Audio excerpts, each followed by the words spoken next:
नमस्कार दोस्तों, मैं शालिनी पाराज आज फिर से आपके सामने हाजिर हूँ अपनी एक खुद की लिखी रचना लेकर, जिसका शीर्षक है चुनाव ड्यूटी। ऑर्डर मिलते ही तान्या के चेहरे पर चिंता की लकीरें उभर आईं। पता नहीं कहाँ जाना पड़े। प्रियल और पारुल भी अभी छोटे हैं और पूरी रात के लिए उन्हें अकेले छोड़ भी नहीं सकती, और अकेले वो जा भी नहीं सकती थी ताकि अपने पति के पास उन बच्चों को छोड़ सके।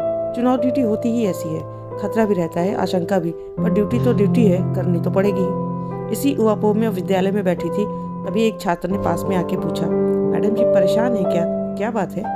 तान्या ने मुस्कुराकर उसकी ओर देखा और प्यार से उसके गालों को छूते हुए कहा, कुछ नहीं बेटा, एक दिन के बाद चुनाव ड्यूटी है ना, उसी की ड्यूटी करने जाना है कल से।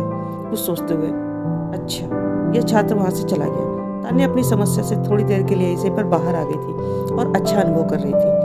ड्यूटी रिजर्व में लगी थी और चुनाव प्रशिक्षण वह पहले ही ले चुकी थी।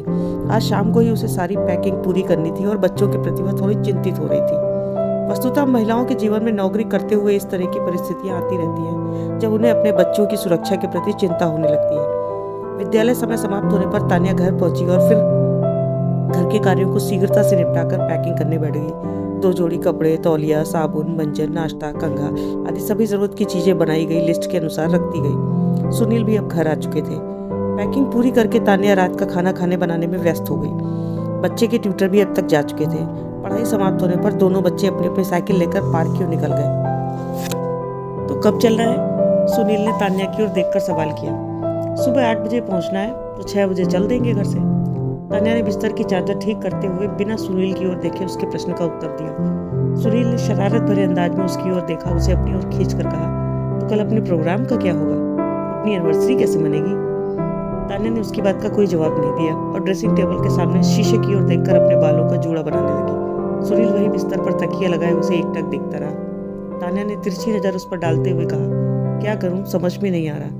हमारे जीवन का इतना महत्वपूर्ण दिन और हम उसे मना भी नहीं पा रहे। बच्चे घर वापस आ गए थे और खाना मांग रहे थे। डाइनिंग टेबल पर डिनर लग चुका था। सबने मिलकर डिनर किया और फिर थोड़ी देर के लिए टीवी देखने के लिए बैठ गए।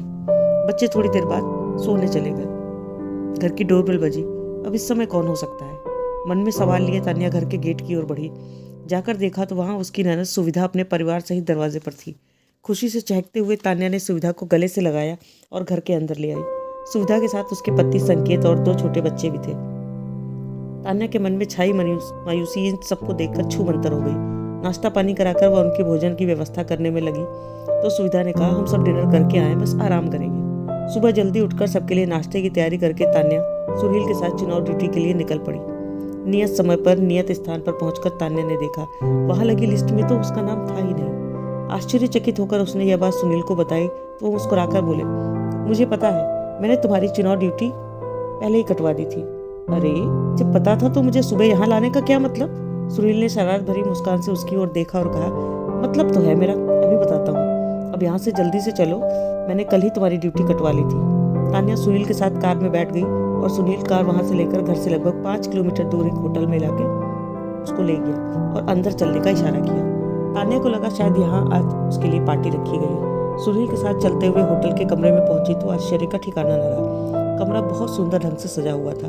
उसमें पड़ी एक सेंटर टेबल पर एक बड़ा सा गिफ्ट रखा था। तान्या ने उस गिफ्ट को उत्सुकता के साथ खोला तो उसके अंदर एक सुंदर सा गाउन था जो सुनील ने उसे आज की एनिवर्सरी में गिफ्ट किया था। तान्या उस गाउन को देखकर बहुत खुश हुई और उसे पहनने को हुई तो सुनील ने उसे रोककर कहा, पहले फ्रेश हो लो फिर पहनना। तान्या को कुछ भूख भी लगने लगी थी। अपने साथ लाया नाश्ता निकालकर उसने टेबल पर रखा। दोनों ने बैठकर उसको खाया। सुनील किसी काम के लिए थोड़ी देर के लिए बाहर गए तो तान्या बेड पर पसर गई और थोड़ी देर में उसको नींद आ गई। अचानक डोरबेल बजी तो उसकी नींद खुली। घड़ी पर नजर डालते उसने देखा कि दोपहर के 2 बजे थे। दरवाजा खोला तो सामने सुनील खड़े थे।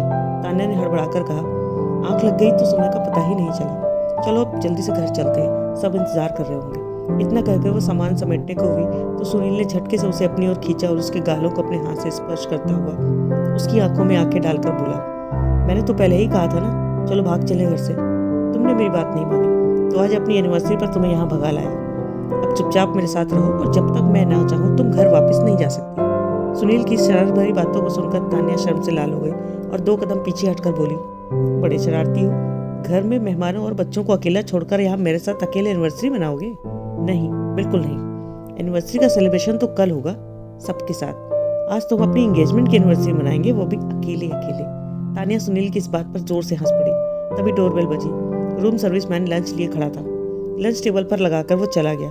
दोनों ने साथ में लंच किया और सुनील आराम करने के लिए बेड पर लेट गए।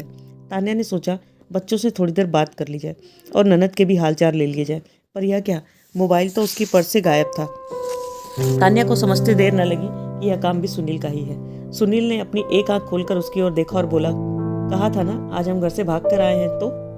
तानिया अपने माथे पर हाथ रख के बोली, हे भगवान। थोड़ी देर बाद तानिया ने सुनील के साथ बातें की। इसके बाद सुनील को झपकी आ गई। वह मुंह धोने बाथरूम की ओर चल दी। बाथरूम में ही एक नई ड्रेस उसका इंतजार कर रही थी। तानिया समझ गई यह सरप्राइज भी सुनील का ही है। मुंह धोकर उसने वह खूबसूरत टॉप के साथ जीन्स पहनी और बैठकर टीवी देखने लगी। 1 घंटे के बाद उसने चाय का ऑर्डर दिया और सुनील को जगाने लगी। आंख खुलते ही तानिया को इस ड्रेस में देखकर सुनील खुश हो गए और उसकी हथेलियों को चूम लिया। चाय आ चुकी थी। दोनों ने साथ में चाय पीकर थोड़ी देर के लिए घूमने जाने का प्लान किया। हाथों में हाथ डाले एक दूसरे के ख्यालों में खो हुए वे इधर उधर घूमते रहे। शाम के 7 बज चुके थे। वे वापस उसी होटल में लौट आए। अब घर चले? अब तो पूरा दिन अकेले हमने साथ में बिता लिया। नहीं, बिल्कुल नहीं, सुनील ने गहरी सांस लेते हुए कहा और सेंटर टेबल की ओर इशारा किया, ऐसा देख करके जैसे वो कुछ कहना चाहता हो। सुनील अपलक उसे देखता ही रह गया। आज भी तुम उतनी ही प्यारी और मासूम लग रही हो जितना आज से 25 साल पहले एंगेजमेंट के दिन लग रही थी। तानिया ने शर्मा कर कहा, आप भी तो बिल्कुल नहीं बदले। इतने सालों बाद वही शरारत, वही प्यार मैं आज भी आपकी आंखों में देखती हूँ। तो आज से 25 साल पहले देखती थी। फिर डोरबेल बजी। तानिया को लगा शायद सब लोग आए होंगे, पर नहीं। वेटर एक बड़ा सा केक और कुछ स्नैक्स लिए गुलदस्ते के साथ खड़ा उसका इंतजार कर रहा था। तानिया की आंखों में खुशी के आंसू छलक आए। केक काटकर दोनों ने एक दूसरे को खिलाया। फिर बड़ी देर तक दोनों एक दूसरे का हाथ पकड़कर डांस करते रहे। तानिया के लिए यह सब एक स्वप्न के समान था। एक स्वप्न ही तो था, क्योंकि आज से 25 साल पहले जब दोनों ने लव मैरिज करने की सोची थी तो घर में तूफान मच गया था। और यही कारण था कि उनकी एंगेजमेंट तो 25 बरस की हो गई थी, पर उन्होंने गुपचुप तरीके से अपने मित्रों के साथ बिताई थी। परंतु शादी होने में 10 साल लग गए। इन 10 सालों का प्यार और 15 वर्षों की शादीशुदा जिंदगी से बचाए गए अपने पलों को आज दोनों खुलकर जी रहे थे। न जाने कितने संघर्ष और मनोहार के बाद उनका विवाह हुआ और उसके बाद दोनों ने कितने ही उतार चढ़ाव का साथ साथ सामना किया, परंतु अपने मध्य हुए इस प्रेम के रिश्ते पर उन्होंने कभी भी आंच नहीं आने दी। आज अपने पुराने दिनों को जीवंत करने के लिए अपनी प्रेयसी, अपनी पत्नी के जीवन को फिर से वही प्यार से भरकर उसे पुलकित करने के लिए सुनील ने यह प्रयास उसे उसके एंगेजमेंट की 25वीं सालगिरह पर दिया था। एक खूबसूरत सा कैंडल लाइट डिनर और पुराने जीवंत पलों को पुनः जीने वाली रात बिताकर दोनों सुबह 7 बजे घर को निकल पड़े। बच्चों ने देखते ही खुशी से तान्या के हाथ को चूम लिया और कहा, मम्मा हो गई आपकी चुनाव ड्यूटी। तान्या सुनील की ओर देखकर मुस्कुराई और हौले से बोली, हाँ बेटा, वह चुनाव ड्यूटी ही तो थी उनकी जिंदगी की। जद्दोजहद से खूबसूरत पलों का चुनाव करके उसे अपने और सुनील के लिए चुनने की ड्यूटी। बच्चे खुश थे कि पूरे 1 दिन के पश्चात उनके मम्मी पापा घर वापस आ गए थे और मम्मा पापा खुश थे कि पूरा 1 दिन उन्होंने चुना था अपने लिए, सिर्फ अपने लिए और अपने प्यार के लिए। Thank you.